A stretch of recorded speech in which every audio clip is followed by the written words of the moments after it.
everybody. Yes, welcome to the Bleacher Brothers Sports Network, Mice Media. I don't even know what the hell we call this anymore, but it is very, very cool. We got Bryn Davis.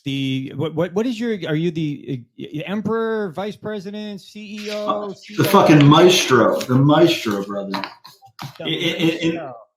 In my world, a lot of it's led with Twitter handles and different PFPs or avatars, and that's how it started off. But everybody in our community also knows me personally, and not anonymous by any stretch, so pretty transparent. Go by Bryn as well. I like motherfucking maestro. What do you think of that? You should change your Twitter name to that. That's right. Yo. Nick Flick, how are you? What's going on, bro? How you guys doing tonight? We are all good, man. We got a lot to unpack. And Bryn, you've been. How many shows did you do today?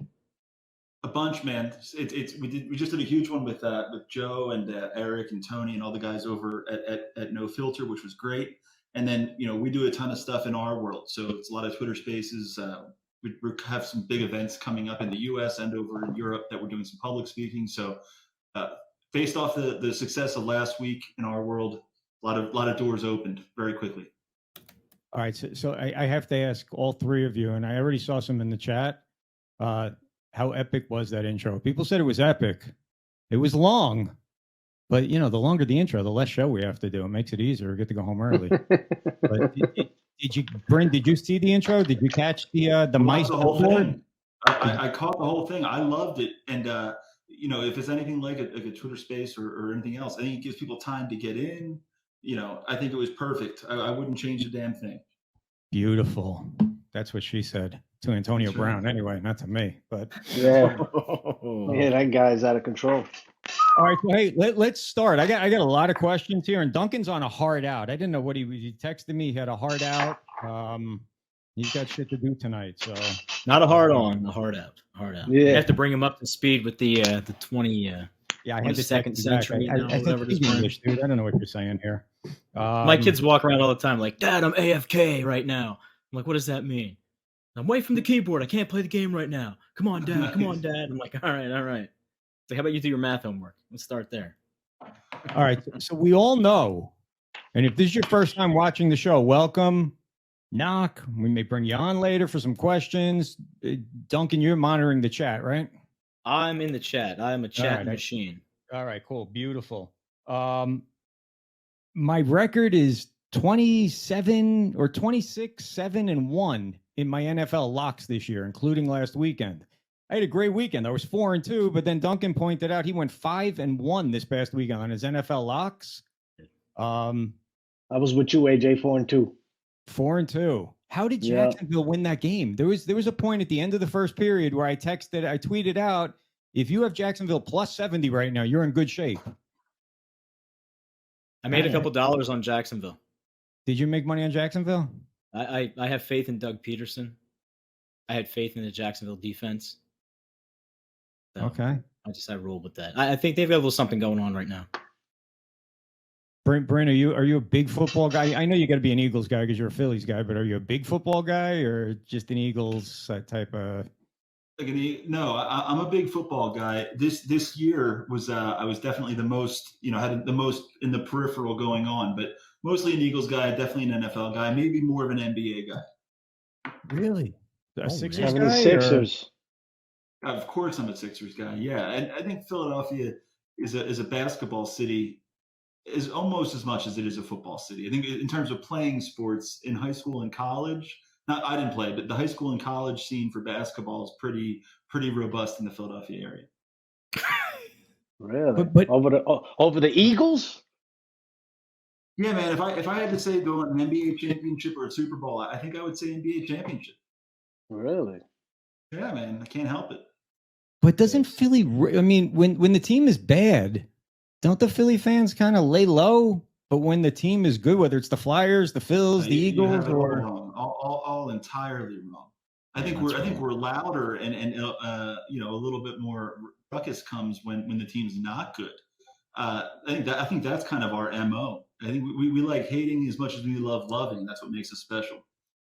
I've never seen I mean, long story short, I grew up a Yankees fan. I switched over to be a Phillies fan 5 years ago. It's a long story, but now on Twitter, I watch the Philly game. I'm a big baseball guy.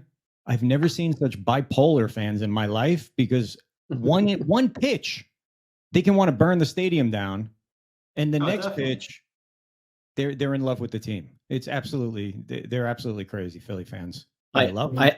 I think what's great about that, and where you can view this through sort of like the microscope of the Philadelphia fan, is that it's this totally on board, engaged community all the time.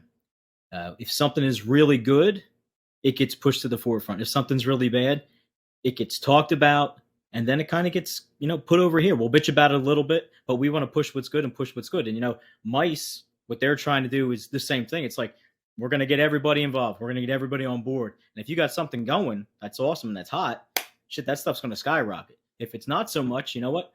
A little bit of chatter, but we're not going to, you know what I'm saying? Let's push it. Let's push it. So this whole community thing, I mean, coming from the East Coast, coming from Philly, coming from, where we are passionate about everything that we do, from where we get our cheesesteaks, where we get our coffee, where we, which diner we think is the best. It's just, this whole thing is taken off. And it's amazing that you said that, because, I'm that Phillies fan. I'm that guy. I'm the guy that, like, Rhys Hoskins comes up and he gets on that tear for 2 weeks in July and he's hitting doubles every day. He's raking. I'm loving Rhys Hoskins. And then he shows up and he can't catch a ground ball and I'm burying him, but I want that. I that's the kind of love that I want. You know what I mean? I want you to praise me when I'm doing well. I want you to be constructive. I want you to criticize me. I want you to help me get better, when I'm not doing well. So I don't know, man. You're all a bunch of psychos. I grew up going to Yankee games in the South Bronx in the 70s and 80s, where your car would probably have no tires and be on fire when you came out to get to the parking lot. No brakes, no nothing. I went to Philly's home opener a few years ago. I had never seen tailgating at a baseball game like that. I mean, shit was on fire. People were fighting. It was April 1st. It was like 4 degrees outside, and they were tailgating like it was the Super Bowl for Philly's home opener. Yeah, the Phillies tailgate's not bad. I got arrested at a Phillies tailgate for underage drinking because it was so wild, and it was an undercover cop. Who's undercover at a baseball game? But anyway, who does that? Who does that? Who does that? Only Philly games do that. Yeah, it's interesting. Must have been when, like, John Street or Nutter were like the. It was when John Street was there, man. There you go. Yeah, it was back in like 2000, whatever. Yeah. Rendell doesn't play that. Rendell be out there drinking with you. No, he'd be fine. But it's interesting what you guys say, and I'm not. But when you talk about Duncan's talking about community, right? I think the reason that it's easy to have these conversations when it's a sports oriented show, or it's with Tony, it's with those other guys, is when you think about a brand like the Eagles or a brand like the Yankees, because they're brands, right? They're franchises, they're brands. You don't, when you think of those teams, all that nostalgia that comes up, right? Aside from the individual product itself, those teams are epitomized by their fans. When you think of Philadelphia sports, you don't always think about the ownership of the team. You don't think about, you think about that community and that fan base. And I think that's what's really cool about the way of building a business this way, or building a media network this way, is when it's defined by the culture of the community, it's so much deeper and more fun and more inclusive than being about just that upper echelon of ownership or whatever. Sports are just a great example of that. Yeah, absolutely. Yeah. Absolutely. It had a really cool feel last year being a Phillies fan. I got to tell you that, from June on. No, it felt really, really cool early on. And Bryn, I know that Lenny is a friend or an acquaintance of yours. So early on last season, when the Phillies and Girardi were just tanking, I sent Lenny's Twitter account a tweet, being a joke. I said, "Hey, are you interested in managing the Phillies starting tomorrow?"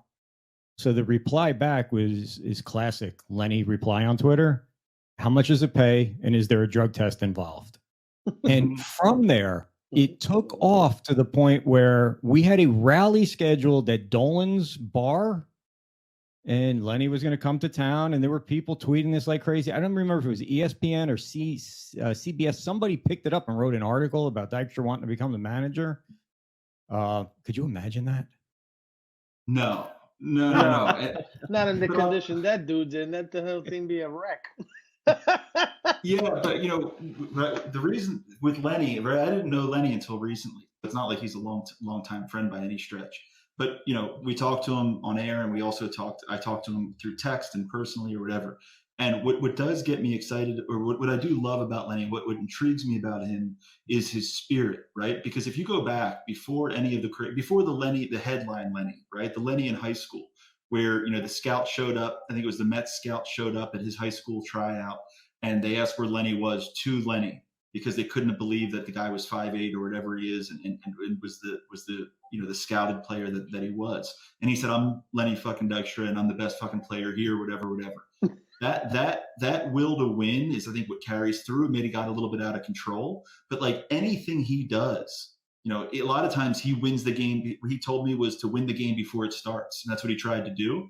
But if he wasn't in the position he's in right now, right, and he was the full Lenny, I do think that kind of spirit can fucking do anything. Not in the spot he's in now, but he's a brilliant man got some stuff going on, but he's a brilliant dude. He's an all in or all out. There's no in between with Lenny. Only North. I admire that North. part. Yep.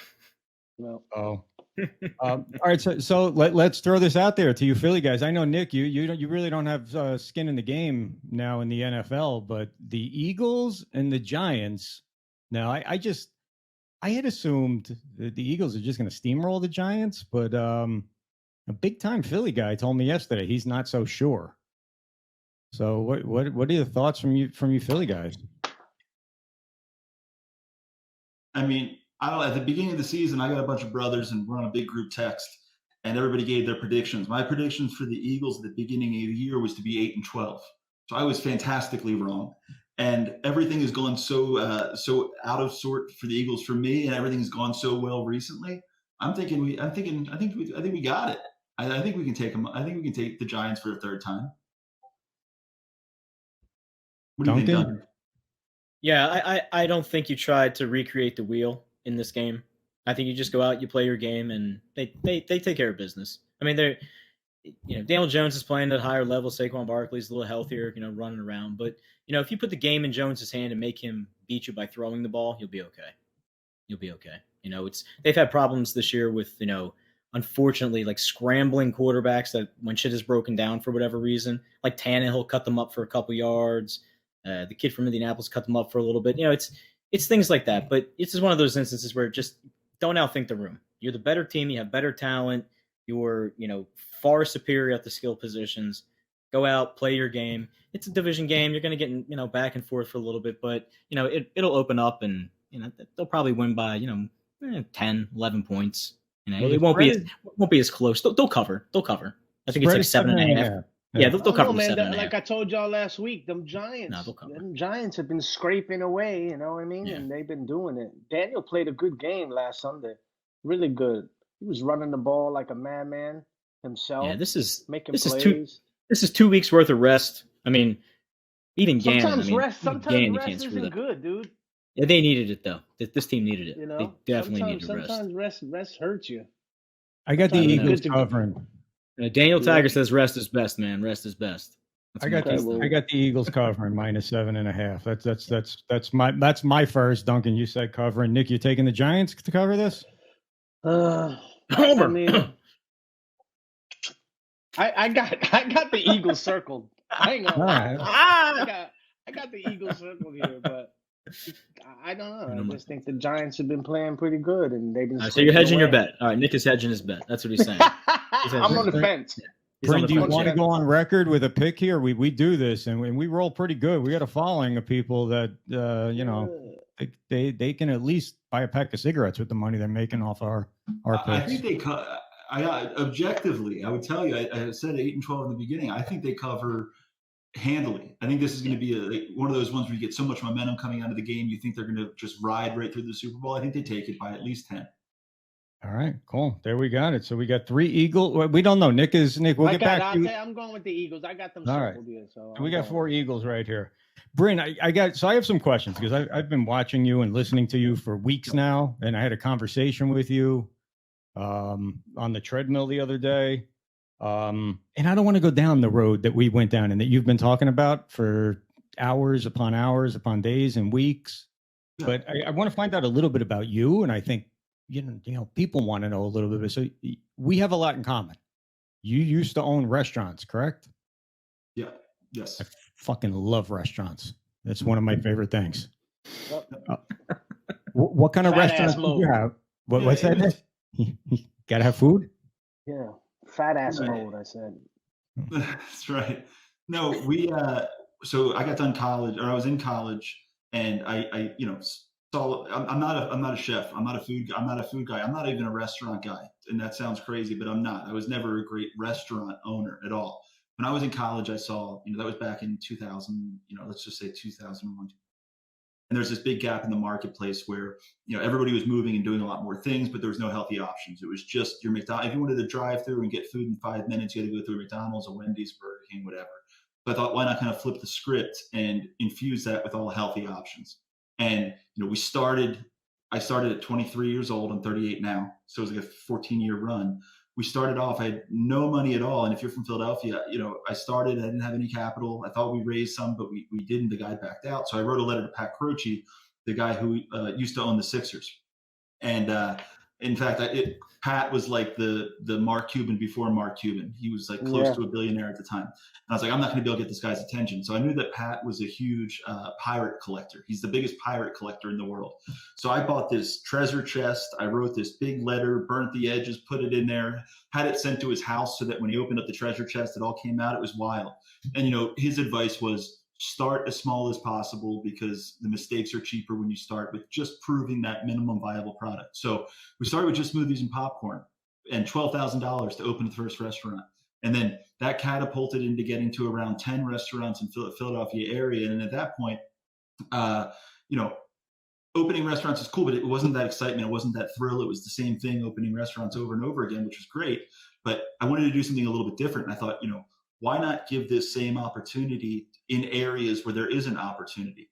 And we just jumped and we opened up our next location, whatever number it was at the time, in Entebbe, Uganda, which was, kind of in like, East Africa or whatever. So we started doing these giving stores at that point and building it and then just handing it off to an entrepreneur there and not taking any money from it. And, as that was all going on, that was when the pandemic hit. And our city restaurant had to be closed. The pandemic, the mandate was you could be open, but you couldn't have people sit inside. So you could only do takeout. And it was just horrible. It was just wasn't, I was a brand builder. I love the hospitality. I love that whole side of it. And, I was sitting there and I was thinking, do I spend the next 5 years just to get back to where we were? Right. Or is this an inflection point where it's time to look into something that I'm actually passionate about? That's not food. I wasn't a food guy. And that's when, Tony was I've loved Tony for 15 years. And, what was going on in media at that time was something that I was very passionate about. So it was time to pivot and do things differently. So when did you sell the restaurants or did they just shut? No. So at that point we were, when the pandemic hit, we were at X amount of units. We actually had 3 in development, and the 3 that we were in development, those investors were like, hey, this is horrible time. I didn't blame them. I agreed. So those stopped. Partner in 2 of them, same thing. The Philadelphia one was forced to close down. So we were down to a couple anyway. So to be honest, it was an opportunity where, it was okay to exit, right? I think everybody we had gone on that crazy run, and it was a time to either exit or, really, really hunker down. And to me, it was time to pursue something as a man at 38 rather than a guy at 22 and really hone in on what I cared about and what I wanted to do for the next leg of my career. So did you have an exact plan when you said, all right, we're done with the restaurants. I'm done. I'm going to move on. Was there a plan, or was there a plan to come up with a plan? No, there's always a plan, right? So like to me, I was sitting in the restaurant one day. I went from having our office and going into the restaurants every now and again to actually being in the restaurant nonstop. And that wasn't, not that I didn't like it, but it just wasn't what I was great at. And I had started reading a magazine and I'd heard about these bored apes. This is honestly what happened. I read about these bored apes, and I'm reading about this project that put out pieces of art, and a culture was created around it, and it gained value. And then at that point, they had just raised money and were worth $4 billion. And I didn't even care about the money. It just proved that this is something real. And looking at it from a business perspective, and not from being in NFTs or Web3, I didn't even know those things were yet. It was, okay, so they put out art and then they created this culture around it. What if, I went to an existing community, an existing culture, an existing set of people, and gave them a space in this world, right? To tap into that community that already exists.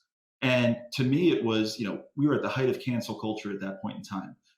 People were being kicked off Twitter. This is before Elon, kicked off Twitter and silenced. It was, the media was more centralized and owned by a few than ever before. And there were so many people that felt that way. So I thought, why not tap into that group, which is where my belief system is. And number two is, instead of just being a community, let's have that community build something with these assets, with these digital assets. Let's create a community that builds a media network. And to me, the problem with media is largely the corporate networks that own them, right? That condense power in the hands of a few. So it happened to be a technology that was perfect for media as well. So I left, started from scratch, like financially as from scratch as you could possibly imagine, and started putting together this plan. I did some tech advising, in the meantime to pay bills, and just, worked 24/7 into learning as much as I could, connecting as much as I could, and building as much as I could. And that led into, us starting really last week in that outward facing movement. Awesome. You're on another level, man. The pandemic put me out of business. And I sat on my couch without a plan, just knowing I had to make a plan. And then I came up with the plan. I'll clean people's water. That was it. No. What is it? What's it like? Necessity breeds creativity, right? I also have, I'm older, but I have a 1-year-old daughter, and that's my only biological child. So, there's obviously from that, there's even more oomph to get to make things happen and, pull it together and do something. And I think the opportunity to do something I cared about, I think I did look at it as like, there's only so many times in life where, the stars align. Like you could look at it as like, oh God, I just lost the business I thought I'd have for my whole career. I just lost my brand. I just did this. But at the same time, there was that opening where the world was quiet for a little bit, right? You could reassess and, could I find some diamonds in the rough and rub them together and make some fire? And, I thought I'm going right back after it. At one point I thought, you take a few years and you figure out what you want to do next, but it's just not in my blood. I've never worked for, the only brand I ever worked for besides myself was I interned for Disney. Disney was a phenomenal experience, and I worked at a radio station as an intern. Other than that, I worked for myself. So I don't know any different. Please tell us that when you interned for Disney, you had to wear the Mickey costume and walk around the park. I was a space ranger, my friend. I worked at Space Mountain with a bunch of other interns, and dude, that was one of the best experiences of my life. Working for, I love the idea of like, I'm not a roller coaster fan or anything like that. I'm not a Disney fan in that sense.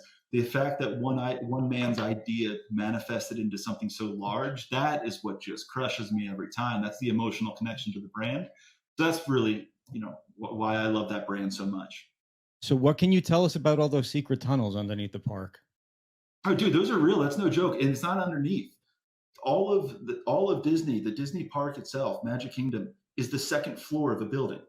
So like when I would get in, and they're incredibly careful about like what information you take out and take in. You have to take 2 different buses just to get there. And then you go in, what's cool is you show up for work. We could all show up for work like we're dressed right now. They do all the laundry for you. So you go into this big place, they give you your clothes, you're all underground, and then you pop up. I mean, there's rules like if you're wearing I worked at Space Mountain, I was in Tomorrowland, but I couldn't pop up in Fantasyland. I couldn't pop up in Frontierland because then a kid would see a space ranger in Frontierland? It doesn't make sense. So like that brand etiquette and sticking to that culture. I mean, you either went there to intern and you left and you fucking loved it, or you absolutely thought you were going there for vacation and hated it.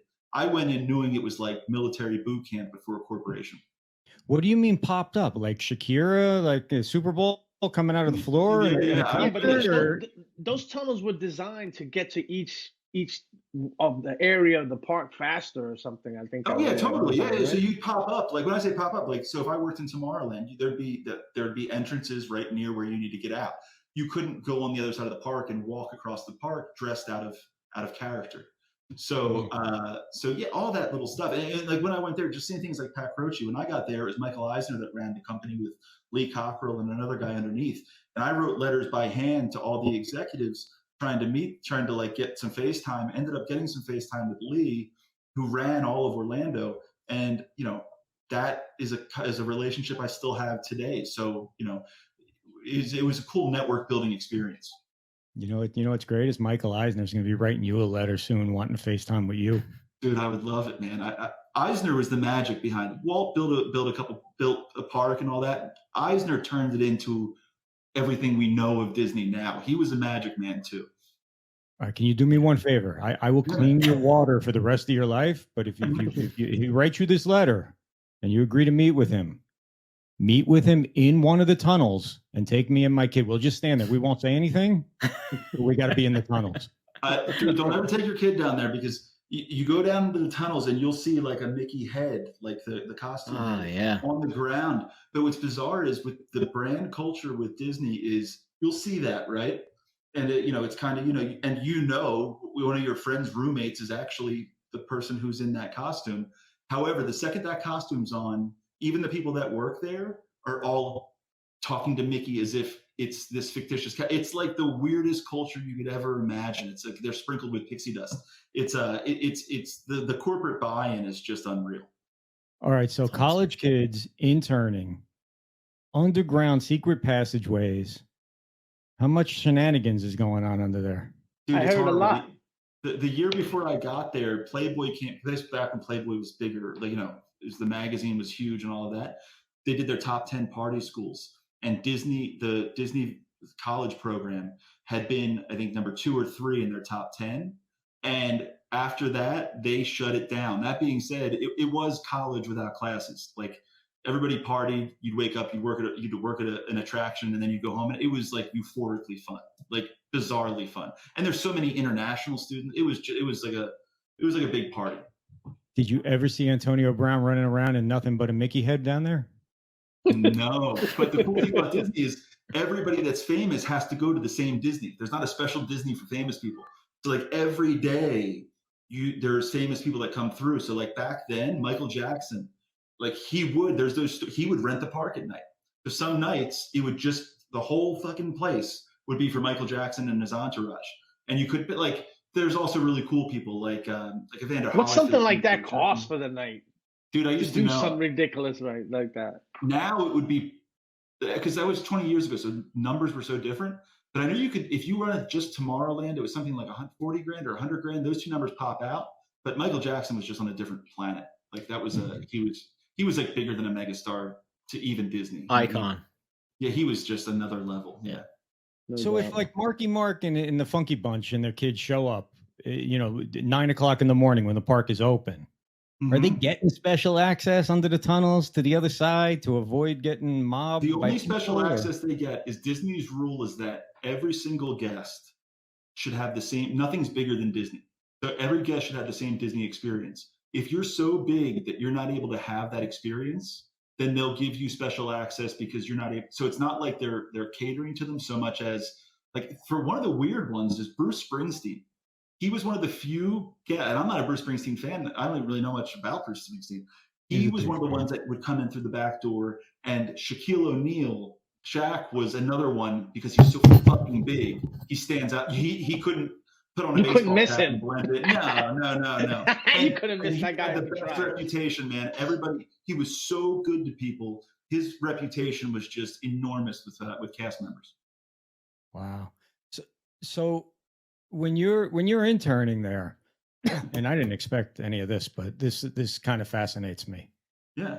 So you're interning. You're coming. I'm assuming from Pennsylvania down to Orlando. You're spending the summer. Are they putting you? Is there like a Disney hotel for the interns, or it's a system, man. It's like, so they bought a bunch of old resorts at that point in time, and they turned these resorts into just housing where all the college kids work. So I went down there. And did I drive down? I don't even remember how I got down there. I guess I flew. Yeah, I flew down there. And my roommates were from all over the country, but it was Brian, Bryn, Brett, and Jose. That was my 5 roommates. And the crazy part is I lived with a Mexican dude, and it wasn't Jose. It was an amazing experience, and it was but it was like just wall to wall college kids with no classes. And is the college intern resort the equivalent to, say, the Boardwalk or the Contemporary? No, it's not that nice, but it's nice enough. And like, so they put you up in the housing. It's to me, I thought it was great. I mean, I was just a normal kid, so I thought it was awesome. But like a basic resort kind of thing. I guess there is a pool, but it was packed. But back then it was $6 an hour, but you're in Florida, so there's no state tax. $6 an hour, and they take your rent out of your pay. So it was like everybody was broke. This was back like I didn't know any like rich kids that everybody was broke, barely eating and spending all their money on beer. It was a good time. It was an iconic time in the early 2000s. How long did you do it? Just one summer? Yeah, I went. You're supposed to go for 6 months. There was a girl from Texas who had an accent from Texas. I was smitten. I tried to extend my trip. I did. My mom didn't react too well, so I came back. So I was there like 7 or 8 months. Never talked to her again. Never even. Way to go, Mom. And I Your mom, not the girl. No. Nothing happened. I didn't get any ass. It's not like I was like, no, I was just, it was the pursuit of the ass that got me, and it didn't go anywhere. I actually have your song. You went, what was the girl's name? The first name? Katie from Texas. Yeah, Katie from Texas sent us a message. She said this was your song. Yeah. I've been married a long time ago. Where did you come from? Where did you come from? Anyway, Jacksonville pulls that game out of their ass somehow, and then they go to the Waffle House. That right there is epic. Did you guys see that? Oh yeah, I saw that. Yep, I saw that. I mean, yeah, that is. So now Jacksonville's got to go into Kansas City, and Kansas City is -8.5. Where are we at? Yeah. Chiefs are taking that.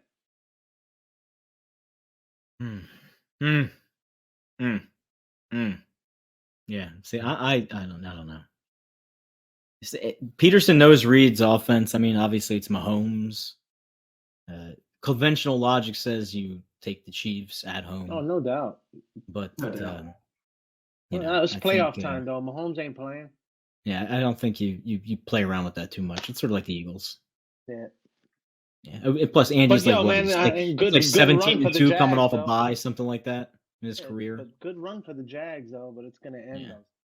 Yeah, it's going to end, and it's going to be horribly painful for Jacksonville. But hey, man, you got to give it credit, man, to Trevor Lawrence, man. In what, 2 seasons, 3 seasons, he's, that coach has developed an offense to go around his talent and what he can do. And dude. I didn't think that would be, Trevor would be playing at the level he's playing at, this fast. I thought maybe another season or 2, but they're playing good, man. The coaches, like I said, I'm not knocking them. I'm just saying it's over. Oh no, it is over. Like I said, Mahomes is another dude in the playoffs. He's a different kind of guy, If this is a boxing match, this thing's over in 3 rounds. Yeah. That's my Bryn, you got anything on this one? I don't think that. I think I think the Chiefs take it, they cover. I don't think it's even a game. I think it's a nice run for the Jaguars, but I don't think there's any chance. Absolutely, I think it's a real good run. Yeah, I'm excited to see if Duncan. I know you're from Philadelphia, and like deep down, I kind of want to see the Cowboys win that game, only because to see the Eagles and the Cowboys. Oh, in Philly for the NFC Championship. We did not get to that game yet. We didn't get to that game yet, and that is my team, and that is my Super Bowl winning pick. Bryn, I know you going to own the company, and you're the boss now or something. But I will pull Howard Stern, and I don't know whatever Howard Stern did to his. Duncan, I'm hearing a dude that's a Yankees fan, a Cowboys fan. Like Jesus Christ, like come on. I need some continuity. He's got that Yankees, Cowboys, Niners, Duke, Lakers shit going on, Is he really a Lakers fan too? Who? AJ, you can follow basketball? The silence. He's You're talking about me? Yeah. I'm not a Yankee fan. I grew up in New York, New Jersey, so I was a Yankee fan, but then we switched to Philly for sentimental, really personal reasons. I'm a 49ers fan. I was a kid in the 80s. Who do you go for when you're a kid? And Joe Montana. You go for Joe You go for Montana whatever and city Jerry you live Rice. in. Whatever city You followed your live in, hometown it's- team. Was Phil Simms not good enough for you? Yeah, No, come on, man. Look, the Giants were winning then. The Giants won it in 96 and they won it, or 86 and they won it in 86, 90. yeah. Why Stephen hate Baker, the Giants? touchdown maker, Lawrence Taylor, Dave Megan, Mark Bavard probably know more about the Giants than you do, and you live there. I was 8 years old. I mean, your answer is that, but also I guess you were if you were a Yankees fan in the '80s, the Mets had that team in '86, Right. and if you were still a Yankees fan, then I mean, I guess you're loyal. No. Let me. Everyone jumped on the '86 Mets bandwagon. Everyone, Yankee fans, it did not make a difference. You were on. You could not hate that team because they came to scrapping. They balled out. Yeah, to kick your ass. What did Lenny women. say? That's what Lenny said. I mean, that's right. Lenny said we came to drink your beer, kick your ass, and your women. Dude, I love that dude. And he means it. That's yeah, you know, like every sentence he says, he means. I know. Well, that's debatable. But anyway, we'll leave that for another topic or another time. What is the Taylor Swift story? We have a request for the Taylor Swift story. What the hell's going on with Taylor Swift right now? Oh man, where'd that come from? She got heartbroken again? Neo. I think Neo dropped it. He got jumped again? So when I worked in the only other job I had besides Disney was I worked in radio in Philadelphia as an intern. I didn't, but I was a very ambitious intern. And I worked my first summer. I worked my ass off. It was all good. We got paid in tickets, no money. So I got to meet a lot of crazy people. Second half of the summer, I got promoted into the business side of things. And my first day there, they were like, I was working at my desk trying to prove that I was, the best at whatever the fuck I was doing in the moment. And they came to my desk and said, hey, you want to come downstairs? There's a girl a couple years younger than you. She's playing in the studio. She could be something someday. You should come down and meet her. And I said, I'm working. I don't, I'm going to focus on this. I can't deal with that right now. It was fucking Taylor Swift. And dude, that was when I had swagger back then. I was when I was never a ladies' man, but if I was, it was in that 1 year of my life. And deep in my heart, I think I could have swooned her. She wasn't famous yet. I was a couple years older, and I missed my shot. I was just gonna say you missed your shot. I did. I didn't take my shot. Even worse. Like I'd rather take it. You didn't even take it. No, he took himself out of the game before it even started. You threw the towel. Yeah, there's honor in missing a shot. There's no honor in not taking your shot. So, no. Hold on. Hang on. Where is that thing? You should. I think you could reach out to the towel in. Here, can you see this? Can you guys read that? Yes, amen. Exactly. And the bummer is, I would have shot my shot for sure. Sure, and absolutely. I can picture you like a Doug or Steve Mutabi when you were young. Is that how you rolled? The guys from the Night at the Roxbury. Exactly. I was pretty. See, I don't drink anymore. I used to drink, and I was pretty fucking smooth. At least I remember it. From what I remember, I was smooth. I probably wasn't, but in my recollection, I was super smooth. But that all went out the door with age. I don't have that same touch anymore. Yeah, you're right. Right in that studio and be like, my wife tells me all the time, you used to be smooth. Yeah, I don't even know how, and I also don't really even care to be smooth. So it's the whole thing doesn't really add up. Yeah. All right, so is there is this a coincidence that Mice Media is actually called Mice? And you interned at Disney? I mean, because I didn't know any of this Disney stuff before we started talking. No, but my question I wrote down here is, why mice? Why are we mice? Why are we not coyotes? Not only not Disney, but my whole life I was told by my brothers and everybody, and Taylor Swift's a perfect example. I was always into mousy-looking girls, like pointy, mousy girls. And then I worked at Disney, and now it's called Mice. Do I have some kind of weird like fetish, maybe? No. Maybe. To me, it was as simple as this: number one is that I think there is power in a community having some sort of symbol, right? And a lot of times that, especially on, as silly as it is, it's very powerful when you go onto a social media platform and it's dominated by one project or one mission or one movement. And to me, it was as simple as, if you think about it, if you have one mouse in your house, it's a little bit of an issue. But if you have mice, it's a fucking problem. And I think when we take on, by democratizing and decentralizing a media platform, and we're taking on somebody like corporate media, right? They can drown out the voice of an individual. But if you come like an army, it's hard to drown out an army. So the power of multiple versus one is unique when it comes to mice, right? One little mouse is nothing, but mice are a fucking problem. And like, you know, you guys know what happened with Tony and you know, the issues that he went through with, I think at that point he's working for Sirius. And similar things have happened to me at the tail end of my career as well. And a lot of times when, you know, you're in that position of being canceled, I wasn't famous, so I wasn't canceled. I was just forgotten or pushed aside or whatever it was, is, you know, if your stage is taken from you, number one, like if you're deplatformed, you have no voice back. But even if you're not, even if your stage isn't taken, that when the masses come on you like that and they come at you like that, your voice can't be heard. And you're drowned out, even if your message is the correct message. So, you know, before we even started, I had this vision of this dream of, you know, when somebody is not treated fairly, and even if they said something wrong and made a mistake, which is a human thing, is to have that group come behind them and support them and to light up that Twitter feed with a united front, so that even if there's more and those voices are louder, you can fight back in an organized fashion. So that's the reason that we chose mice. I love what you said, because what I heard, the only thing I heard was that we are going to be somebody's fucking problem. I like that. I can't wait. When I would love to see, because what's unique about media is, you know, you're not just going at, whenever you go after somebody who has power or is used to having the power, it's an issue, right? Because they don't want to let go of that power. But it's unique because we're going after people with power that also control the narrative, because they have that microphone, they have the loudest voice. So what's going to come at us? It's not like I'm saying, you know, when we go to war, you know, it's not me trying to just rally the troops for fun. How are they going to pigeonhole us? You know, the first article that came out said we were a political NFT. Couldn't be further from a political NFT, right? What are they going to say to try to, you know, rock our ship? And it's our responsibility to not let that happen. That's why we have a community that's tight and we know what's going on. But dude, there's going to be a ton that comes our way, working with No Filter as well, where, you know, people aren't going to want to give up that stage. They're not going to want to give up the microphone. So we got to be prepped and ready. All right.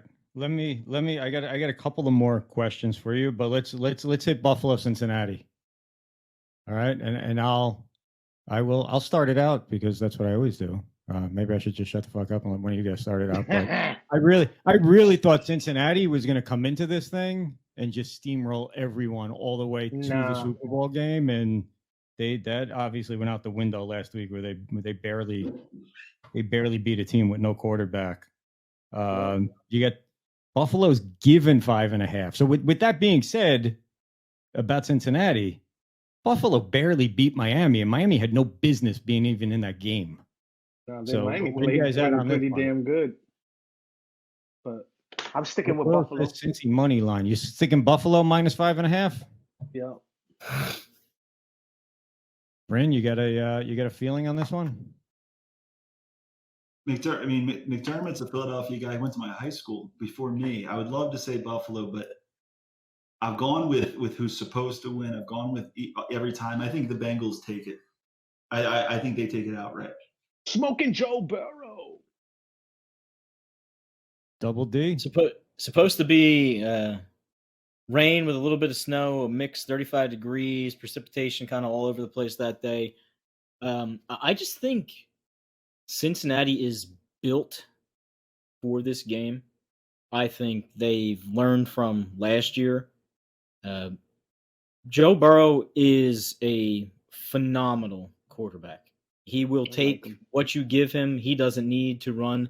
If they get to utilize Mixon a little bit, I don't see Buffalo keeping up with him. And Gabe Davis is nice when he breaks free, but he's not going to get free against Cincinnati's back.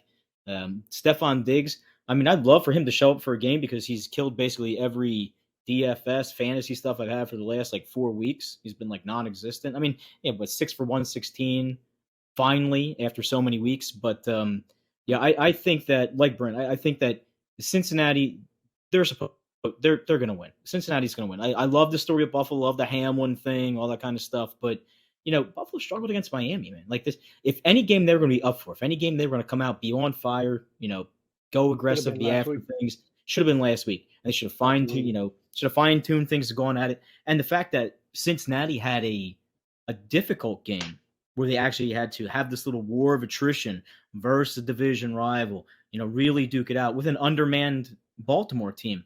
I don't know, man. Like Joe Burrow's passes look crisp compared to Allen's passes last week. I think that there's too much for Buffalo to put a body on that offense. Mixon can catch the ball. Higgins can catch the ball. Boyd can catch the ball. Jamar Chase can catch the ball. He doesn't give a shit who he throws to. Somebody's open, he's open. You know what I mean? So I don't know. I'm a Joe Burrow apologist. I'm number 2 fanboy in his club.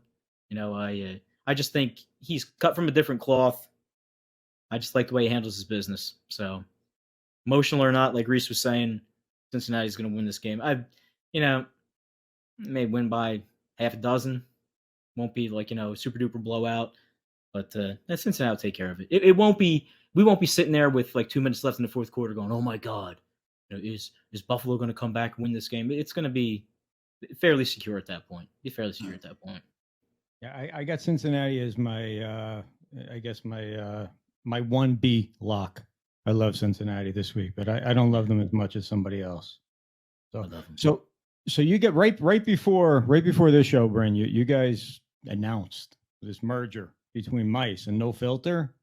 And I know you've been talking technical and NFTs and blockchain for freaking days and weeks, and it's going to be coming out of your ears, and you probably just want to not hear any more of that. So let me ask you this: for the people, first of all, for the people that are on No Filter now, before this merger, what is crazy cool about Mice now being involved?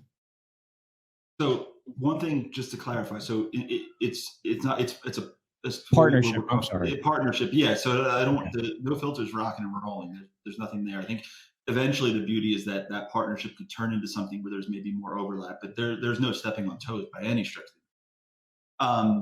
So I think what we bring is cool. The 2 things that I would say that to keep an eye out for is, number one, conventionally with media, you have listeners and viewers, which is amazing. I was a listener and viewer of Tony for 15 years, as well as a million other hosts. I was sports radio junkie, truly all through my teens, 20s, and early 30s. So the difference between a fan and a viewer is when you build a company where we don't have investors, we don't have corporate oversight, we don't have any of that. It's all built from the bottom up. So those listeners and fans they are the network, right? It's different. So like Tony's not someone that you're a fan of. Tony's a part of what you're building. So it's much more of a, we're really in it as one network that's building and creating that outward facing network to the public. So I think that the way that it feels and the support goes beyond just being a fan of somebody. But I think more noticeably is when you go to No Filter right now, you're met with a page and it shows you amazing sports content with amazing hosts, as well as all the people that create content themselves. When you go to Mice Media, right, we're built on the No Filter technology. We're using the No Filter infrastructure to build a network. So when you go to the Mice Media interface, I go back to the newspaper. People got the newspaper, they read it, everything was right there. They could close it and they were ready for their day. There's no place since tech has taken over and real-time news has taken over, there's no place to get that snapshot and then turn to page 7 and read more about what you want to read about. So we've created, what we call a media ecosystem, right? It's portals. So when you go on, you'll get a snapshot from news, from sports, from tech, from finance, and from lifestyle or culture. And you'll see that snapshot of what's going on. And then that's the dashboard that we've created. And then when you click in, let's say you want to look at sports or you want to look at news, it opens up that No Filter infrastructure where now I'm shown digital media, I'm shown written op-ed, and I'm also shown all these different experiences within that genre. So in sports, you guys know the deal, but when it comes to, let's say, news, right, that you're still going to see the digital content. You're going to see the aggregated content from the big boys, but you might see a debate between 2 people that are going to have a debate on a certain topic. You might see that there's a speaker coming in that's speaking to the media network, and you can go watch that event. So by organizing it up front so that it's not all in your face, you can really dive deep once they're in that individual portal. So that experience of media is going to be different, and it's going to be covering what a newspaper would cover. We're not a news network; it's a media network. So it's covering a lot more ground, I think, than what people would expect. Tonight's show, is sponsored by Digital Lux 22. If you need help building a website, if you're an influencer, if you own a small business and you're just getting started and you want to get the phone to ring, digitallux22.com. Masters in SEO, social media content, web design, blogging, you name it. Digital Lux 22, they can help you out. They're a sponsor for tonight's show.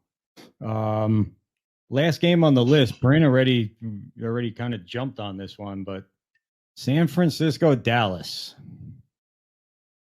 I love San Francisco. I love a 45-10 final score in this game. Oh, no team goodness is going to beat San Francisco. The Eagles, the Giants, the Dallas, everyone should just pack it up and go home now. This team has got way too many weapons. The defense is way too good. It doesn't matter. Bryn could quarterback the 49ers, and they will still win the Super Bowl. This team is just built. It does not make a difference. They are not losing. I got the 49ers as well. Thank you, sir. I like Jimmy G. Well, you like him sitting on the bench, or it don't matter. It don't matter where he's sitting. They're still winning, with or without him. Yeah, no doubt. But the 49ers defense has been solid for the last few years, dude. Yeah. You know? But now they have so many weapons. Getting McCaffrey was the final piece. Oh, that was money. That was a money move right there. That was it. You go to Kittle, you go to Debo, you go to the other guy. I can't even say his name, but he's got 1,000 receiving yards this year. Their top receiver. You go to McCaffrey, doesn't make a difference. Now, Bryn, you said you want Dallas to win just so that you can see Dallas play the Eagles? I want to build them up so we can knock them down. Absolutely. Right? Get their hopes up in Dallas and then beat the shit out of them. I mean, the 49ers are a better team. Just if based off nothing other than my gut feeling, I think Dallas wins. They have a huge NFC championship game. And I'll end on this because, like I said, I've been doing this, and my wife's from Georgia, the country, right underneath Russia. So she's no fucking joke. And if I don't go downstairs and relieve her of her duties, I'm going to get shot. So I think Dallas takes it. I think we take Dallas. And to anybody here, so you know, in our world, it's a digital world, but we do in real life stuff, and we're holding an in real life event for the Super Bowl, a viewing party in Arizona, where everybody that has one of our NFTs is invited out, and it's on us. So if that happens and the Eagles go, Duncan, you better be there, and everybody's invited. Tony will be there. It'll be a good time. Nick, I don't know you too well, but the door's open. We're having the Mice Mansion, and the Mice Mansion's open to anybody. So we'll be there. I think Dallas takes it, cool. and we take Dallas. But awesome, Bryn. We are excited. Thanks, Bryn. We're excited. Thank you for joining us. I appreciate it. I appreciate it so much, and hopefully I get to see you guys again soon. And have Absolutely. a great night. Right on, guys. I'll talk to you soon.